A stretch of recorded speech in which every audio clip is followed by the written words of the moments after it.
আমি 3টা ধাপে কাজ করার প্রতিশ্রুতি নিয়েছিলাম সেই প্রথম দিন থেকেই। এর মধ্যে 1 নম্বর রেখেছি শিক্ষাকে, 3 নম্বর হলো স্বাস্থ্য চিকিৎসা। কালীশিরি থেকে আমুবাগান থেকে চালিশিরি থেকে চাঁদপুর যা আছে সবগুলো ইউরোপ বানা দেবে, ইউরোপ। আপনাদের সাথে বারবার প্রার্থীরা এসে এই আশ্বাস দিয়ে দিয়ে আপনাদের সাথে প্রতারণা করেছে, আপনাদের সাথে বিশ্বাসঘাতকতা করেছে। আলহামদুলিল্লাহ আমিও ভালো আছি। আমাকে আপনারা চিনতে পারছেন? আমি আপনাদের তাহিরি হুজুর। কালীশিরিতে আমি একদিন কাকতালীয় ভাবে হাত মিলাতে দোয়া চাইতে এসেছিলাম। লিফটের বিতরণ কর্মসূচি ছিল, ধারাবাহিকতা আজ গণসংযোগের একটি প্রেক্ষাপট অংশ হিসেবে আজ আমি আপনাদের মাঝে এসেছি। আপনারা জানেন ভৌগোলিক ভাবে চোরারঘাট মাধবপুর অনেক বড় একটি এরিয়া। নির্ধারিত যে সময়টুকু আমি পেয়েছি, এই অল্প সময়ের মধ্যে প্রত্যেকটা গ্রামে গ্রামে যাওয়া, বাজারে বাজারে যাওয়া আমার প্রতি সম্ভবপর হয়ে ওঠেনি। কিন্তু আমি অল্প সময়ে যতটুকু পেয়েছি আমি চেষ্টা করেছি আপনাদের কাছ থেকে দোয়া নেওয়ার জন্য। আজ আমি এসেছি আপনাদের কাছে মোমবাতি প্রতীকে ভোট চাওয়ার জন্য। আসন্ন ত্রয়োদশ জাতীয় সংসদ নির্বাচনে হবিগঞ্জ 4 চোরারঘাট মাধবপুর আসন থেকে মোমবাতি প্রতীক পেয়ে আমি নির্বাচনের একদম দ্বার প্রান্তে এসে পৌঁছতে যাচ্ছি। আর মাত্র কয়েকটা দিন আছে, আর হয়তো কালীশিরিতে ভোট চাওয়ার জন্য আসতে পারি কিনা আমি জানি না, যেহেতু সময় অনেক অল্প, আরো অনেক জায়গায় রান করতে হবে। আমি একটু অনুরোধ করব, আপনারা বিগত দিনে অনেক এমপি মন্ত্রী বানিয়েছেন। আমার ভাই দুলাল ভাই বক্তব্যে সংক্ষিপ্ত পরিসরে কালীশিরি থেকে যে রাস্তার রুট ম্যাপটা উল্লেখ করেছেন, এই রাস্তার কিন্তু খুবই বেহাল দশা। আমাদের অনেকগুলা গাড়ি অনেক জায়গায় আটকে গেছে এবং খুব কর্নার দিয়ে আসতে হয়েছে এবং ধুলায় দূষিত এলাকা। বাচ্চা কাচ্চাগুলো আমাদেরকে দেখে তারা পিছন দিক থেকে দৌড় দিয়েছিল, ধুলাবালির কারণে আসতে পারেনি। তো বর্তমান প্রেক্ষাপটে এই যে রাস্তার বেহাল দশা, এই রাস্তার পরিবর্তন আপনারা বারবার প্রত্যাশা করেছেন। যতবার নির্বাচন এসেছে ততবার প্রার্থীগণ আপনাদের কাছে এসে আমি যেভাবে দাঁড়িয়েছি এইভাবে বড় বড় লেকচার দিছে। পাশ করতে পারলে একদম আপনাদের রাস্তা কালীশিরি থেকে আমুবাগান থেকে চালিশিরি থেকে চাঁদপুর যা আছে সবগুলো ইউরোপ বানা দেবে, ইউরোপ। এরকম বক্তব্য আপনারা শুনছেন না? একবারে গড়াই না খাবার দিয়ে দিব, এরকম কি শুনছেন না? মানে অনেক লেকচার আপনারা শুনছেন। আপনারা যেভাবে কথাটা নেন না কেন, কথাগুলো আপনাকে মানতে হবে। আপনাদের সাথে বারবার প্রার্থীরা এসে এই আশ্বাস দিয়ে দিয়ে আপনাদের সাথে প্রতারণা করেছে, আপনাদের সাথে বিশ্বাসঘাতকতা করেছে। এই জন্য মানুষের কল্যাণে কথা বলতে গেলে জবানটার চাইতে বিশাল বড় একটা মন লাগবে, মন। কথা বলতে হবে হার্ট থেকে, কথা বলতে হবে হৃদয় থেকে। চাপাবাজি সবাই করে। এইভাবে দেখতে দেখতে আপনারা বারবার আশ্বাসকারীর কাছে বিশ্বাস হারিয়েছেন। এই জন্য আমি আপনাদেরকে বড় আশ্বাস দিতে চাই না। আমি চাই, আল্লাহ আমাকে বিবেক দিয়েছেন, আমি ধর্মের মূল্যবোধ নিয়ে কাজ করি।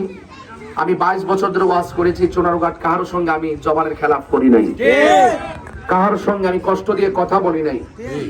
আমি নিজের প্রতি এত কনফিডেন্স, যদি আপনারা আপনাদের ম্যান্ডেট দিয়ে আপনাদের সমর্থন আর আল্লাহ পাকের অশেষ দয়ায়, চা শ্রমিক মেহনতি মানুষদের সমর্থনে, সনাতন ধর্মী যারা আছেন তাদের সমর্থনে যদি আমাকে আল্লাহ পাক সুযোগ দেয়, আমার কাছে আপনার এই রাস্তাগুলো চাইতে হবে না, আমি নিজ দায়িত্বে এই রাস্তাগুলো করে দেওয়ার ব্যবস্থা। এবং পাশাপাশি এলাকায় অনেক মাদ্রাসা আছে। আমি 3টা ধাপে কাজ করার প্রতিশ্রুতি নিয়েছিলাম সেই প্রথম দিন থেকেই। এর মধ্যে 1 নম্বর রেখেছি শিক্ষাকে। ধন্যবাদ। 1 নম্বর রেখেছি শিক্ষা। শিক্ষা না থাকলে জাতি আলোকিত হতে পারে না। এই জন্য শিক্ষা যদি থাকে, কাগজে কলমে শিক্ষার আগে সবচেয়ে জরুরি হলো নৈতিক শিক্ষা। এই নৈতিক শিক্ষার আলোকে যারা সভ্যতার কাগজ কলমে ইতিহাস রচনা করে, ওই মানুষটা কালীশিরি সমাজের সোনার মানুষের পরিণত হয়। শুধুমাত্র আমি নয়, আমি চাই আপনার সন্তান এভাবে সারা বিশ্বকে আলোকিত করবে। সেই জন্য শিক্ষা প্রতিষ্ঠান, ধর্মীয় শিক্ষা প্রতিষ্ঠানগুলোকে খুব গুরুত্ব দিতে হবে এবং গুরুত্ব দেওয়ার চিন্তা আপনাদের বলার আগে আমার হৃদয়ে ধারণ করে রেখেছি। 3 নম্বর হলো স্বাস্থ্য চিকিৎসা। আজকে যে রাস্তা দেখলাম, গতকাল গিয়েছিলাম মাধবপুর বাগাসুরা, সেখান থেকে বাখরনগর এলাকা হয়ে দিতপুরা হয়ে অনেক ভিতরে ঢুকেছিলাম। আমাকে মানুষ বলতেছে যে এই রাস্তা স্বাধীনতার পর থেকে এমন বেহাল দশটা, প্রায় 10-12 কিলোমিটার। অনেকগুলা মা বোন প্রেগনেন্সি ব্যথায় রাতের বেলা ব্যথা ওঠার পরে রাস্তা দিয়ে যাওয়ার সময় রাস্তার কারণে ওই মহিলাগুলো মারা গেছে। এগুলো অনেক কষ্টের সংবাদ। অথচ এমপি হওয়ার আগে কতগুলো কথা আপনাদেরকে শোনায়, কিন্তু মানুষের কল্যাণে কেউ রাজনীতি করে না, বারবার আপনাদেরকে ধোঁকা দেয়। চা শ্রমিকদের সাথে যে ওই অর্থনৈতিক বৈষম্য করা হয়েছে, দেখবেন এখন নির্বাচন আসছে, তারা অনেক টাকা পয়সা খরচ করবে, জিলাপি খাওয়াবে এবং বিভিন্ন ধরনের বিরিয়ানি নিয়ে যাবে, তাদেরকে নিয়ে ভোটটা চাওয়ার জন্য খুব পলিসি করবে। চা শ্রমিক যারা আছেন তারা অনেক সহজ সরল মানুষ, তারা অনেক বিশ্বাস করে একজন মেহমানদের করলে তো নীতি হয়, কিন্তু তারা যে স্বপ্ন দেখিয়ে চা শ্রমিকদেরকে এইভাবে তাদের ভোটটা নিয়ে যায়, এরপরে চা শ্রমিকদের নিত্য সমস্যাগুলো যেগুলো আছে এই সমস্যার সমাধানের জন্য কেউ কথা বলে না। এই জন্য আমি চাই চা শ্রমিকদের মাঝেও শিক্ষার আলো ছড়িয়ে পড়ুক, চিকিৎসা, স্বাস্থ্য ইত্যাদির ক্লিনিক গড়ে উঠুক এবং প্রাইভেট হসপিটাল গড়ে উঠুক। পাশাপাশি চা শ্রমিকদের যে দৈনিক যে মজুরি, এটা তাদের জন্য যথেষ্ট নয়, এগুলো নিশ্চিত করতে হবে। টেকসই জীবন ব্যবস্থা করতে হবে, টেকসই, নামের জীবন ব্যবস্থা নয়। এই জন্য আপনাদেরকে কালীশিরি বাজার ব্যবসায়ীদেরকে অনুরোধ করে বলবো, আপনারা জীবনে বহুত ভোট দিয়েছেন, অনেকে আপনারা এমপি মন্ত্রী বানিয়েছেন। আমি চাই আপনারা এবার একটু পরিবর্তন, একটু ভিন্ন চিন্তা করে অন্তত পক্ষে এই মোমবাতির প্রতীকে আপনারা ভোটটা দেন। আপনারা অনেকে আপনাদেরকে বিভ্রান্ত করে আপনাদের দোকানপাটে এসে কয় তাইরি সাহেব যে এমপি নির্বাচন করবো, এলাকায় কি উন্নয়নটা করছে, এইভাবে করার পরে কিছু মুরব্বী কথা তো ঠিক হয়েছে, কি তা করছে মনে হয়েছে না আমি গত 5 বছর স্বরাষ্ট্র মন্ত্রী ছিলাম, আমার যদি বানাই দিতেন আর যদি আমি না করতাম তাইলে আপনার কথাটা যৌক্তিক ছিল। কথা ঠিক না? একটা বার শুধু আমাকে বানাই দেন, আল্লাহ রহমতে আপনার চাওয়া লাগতো না। যারা বলছে আমি কি করেছি, আল্লাহ রহমতে যদি আমি প্রতিনিধি হতে পারি, আমি এমন কিছু করে যেতে চাই যেন আপনারাই বলেন যে ব্রাহ্মণবাড়ি থেকে তাহির হুজুর এসে এমন কাজ এলাকায় করে গেছে, আমাদের দেশের নেতারা 55 বছর এই কাজ করতে পারে না।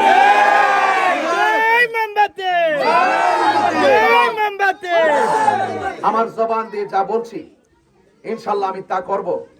আপনার কাছে চাওয়া লাগবে না, আর আমার কাছে চাইতে গেলে কোন নেতা ধরা লাগতো না, আমার দরজা খোলা থাকবো। নেতার কাছে করতে করতে কর্মীর অবস্থা ভয়াবহ।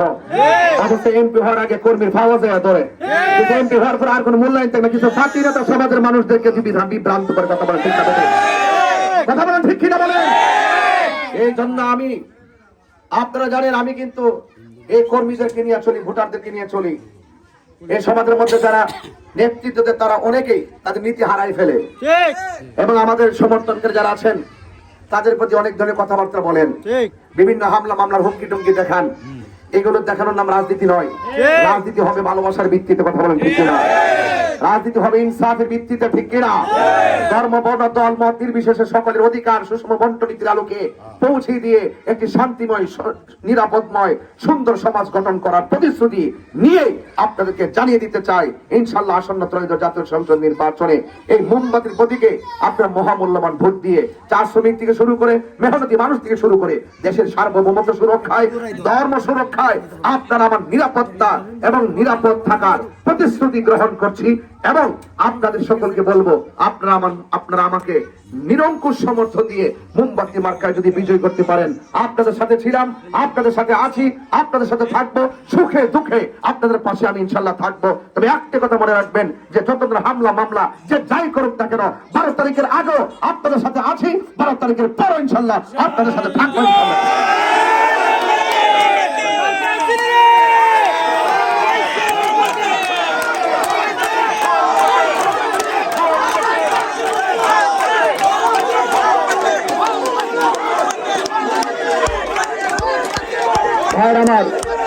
ভাইয়ের আমার অনুরোধ অনুরোধ করে বলছি, আমাদের অনেকগুলো প্রোগ্রাম, হায়াত তো মানুষের চিরদিন থাকে না, আমার আসতে পারি কি আর পারি না জানি না। আমাদের এজেন্ট যারা আছেন, এজেন্ট এদেরকে অনেক হুমকি দেয়, কয় তাদের লিস্ট হইতেছে। এজেন্টরা আমার জিজ্ঞেস করে যে হুজুর কি লিস্ট হইতেছে? আমি যারা নির্বাচনে পাস করার আগে লিস্ট করে, এরা কখনো সভ্য রাজনীতিবিদ হতে পারে না। আপনি কার লিস্ট করতেছেন? আপনার ভাতিজার লিস্ট করতেছেন, আপনার রক্তের লিস্ট করতেছেন, আপনার ভাই লিস্ট করতেছেন। এই কালী শরীফ পোলাপানি এজেন্ট গুলো তো আপনার সমাজের ছেলে, আপনার ভাই, আপনার বন্ধু, আপনার চাচাতো ভাই হতে পারে। আপনি তাকে চোখে লাল করে আপনি কথা বলছেন, তার মানে যার কাছে নিজের রক্তের সন্তান, রক্তের ভাই নিরাপদ না, সে কখনো রাজনীতি করে না, তার ভিতরে আছে একটা প্রসত্য কথা বলে। এই জন্য আপনাদের সকলকে অনুরোধ করবো, আপনারা আপনার ভোট চান, আমি আমার ভোট চাই, আপনারা আপনার ভোট চান, আপনারা নির্বাচন করুন, আমি আমার প্রচারণা করছি, আপনারা এজেন্ট দেন, আমরা এজেন্ট দিব। সুষ্ঠু, অবাধ, নিরপেক্ষ, সবার অংশগ্রহণমূলক ভাবে আসন্ন ত্রয়োদশ জাতীয় সংসদ নির্বাচন একটি আকাঙ্ক্ষা নির্বাচন হিসাবে প্রতিফলিত হবে এবং জয় পরাজয় একজনই দেওয়ার মালিক, জবান খুলে কোন তিনি। জয় হোক মেহনতি মানুষের, জয় হোক চা শ্রমিকদের, জয় হোক কালীশ্বরী প্রত্যেকটা মানুষের, জয় হোক মোমবাতি প্রতীকের ইনশাআল্লাহ।